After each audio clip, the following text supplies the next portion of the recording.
শীতের হাওয়া শুরু হয়েছে আর সবার মনে হয় গায়ে জ্বর সর্দি কাশি, চোখ থেকে জল বেরোনো, নাক থেকে জল ঝরা, নাকতালু তোমার জ্বলা সবই শুরু হয়ে গেছে, চিনচিন করা শুরু হয়ে গেছে।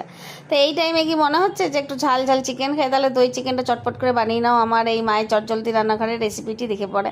তো রান্না বানানোটা মানে খুব যে একটা বিশাল কাজ ছিল সেরকম কিছু না। এই জ্বর শরীর খারাপ সর্দি কাশি নিয়েও তুমি এই রান্নাটা করে নিতে পারো।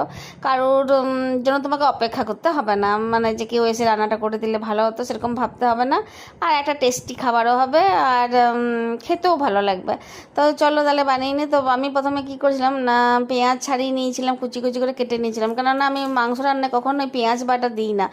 আর আদা রসুন আর কাঁচা লঙ্কা আমি বাটা করে পিষে নিয়েছিলাম। তারপর কড়াইয়ে খুব সামান্য তেল দিয়ে পেঁয়াজটা ভেজে নিয়েছিলাম, তবে পেঁয়াজ ভাজার সময় আঁচটা কমিয়েই রেখেছিলাম। এবারে পেঁয়াজ ভাজা হয়ে গেলে ওপর থেকে তোমার আদা রসুন আর কাঁচা লঙ্কা যেটা থেতো করে বা বাটা করে বেটে নিয়েছিলাম সেটা দিয়ে দিয়েছিলাম। আর ওপর থেকে দিয়ে দিয়েছিলাম তড়কা মশলা দইয়ের সাথে খুব ভালো যায়, সেই জন্যই দিয়েছিলাম, কোনো মিট মশলা দিইনি। মিট মশলা দিলে অতটা খেতে ভালো লাগতো না। আর পুরো রান্নাটাতে হলুদ দিইনি, কেননা দই দিচ্ছি, তো দই চিকেন নাম দিচ্ছি, তো সেরকম দইয়ের একটা সাদা সাদা রং যেন থাকে, সেই জন্য আমি হলুদটা দিইনি।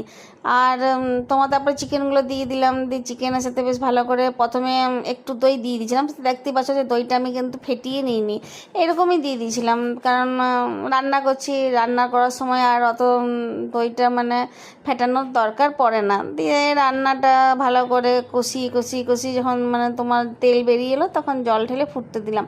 তো বেশ ভালো করে ফুটে সেদ্ধ হয়ে গেলে ওপর থেকে আবার যে বাকি দইটা ছিল সেটা দিয়ে দিয়েছিলাম। আর অবশ্যই নুন চিনির পরিমাণটা এতটাই ঠিক রেখেছিলাম যেন এটা খেতে দই বড়ার মতনই স্বাদটা লাগে। দিয়ে সবার শেষে কস্তুরি মেথি ছড়িয়ে নাড়িয়ে নিলাম। কিন্তু এই দই জাতীয় যে রান্নাগুলো হয়, এই রান্নাগুলো করার সময় অবশ্যই সর্ষে আর শুকনো লঙ্কা ফোড়ন দিলে খুব ভালো হয় খেতে, মানে এটার গন্ধটা খুব ভালো লাগে। তো সর্ষে আর শুকনো লঙ্কা একটা অন্য কড়াই ভেজে নিয়ে আর ওপর থেকে ফোড়ন দিয়ে দিয়েছিলাম। খেতে একটা অদ্ভুত টেস্ট এনেছিল। দেখতেই পাচ্ছ তোমরা যে রান্নাটা কত সুন্দর হয়েছে, আর ভাতের সাথে খেতে খুবই ভালো লাগলো। আর চিকেন অল্প নিয়ে এসে এরকমভাবে রান্না করলে শরীর খারাপের দিনে বেশ ভালোই লাগে, কারণ এই টাইমে তোমার মনে হবে না যে কিছু রান্না করে খাই। তো ওই একঘেয়েমি বা মুখের স্বাদ বদলাবার জন্য এই রান্নাটা তোমরা অবশ্যই করে খেতে পারো। ভালো লাগলে অবশ্যই লাইক শেয়ার কমেন্ট করো। তাহলে আজকে আসি, কাল আবার একটা তোমার রান্না নিয়ে হাজির হব। ধন্যবাদ।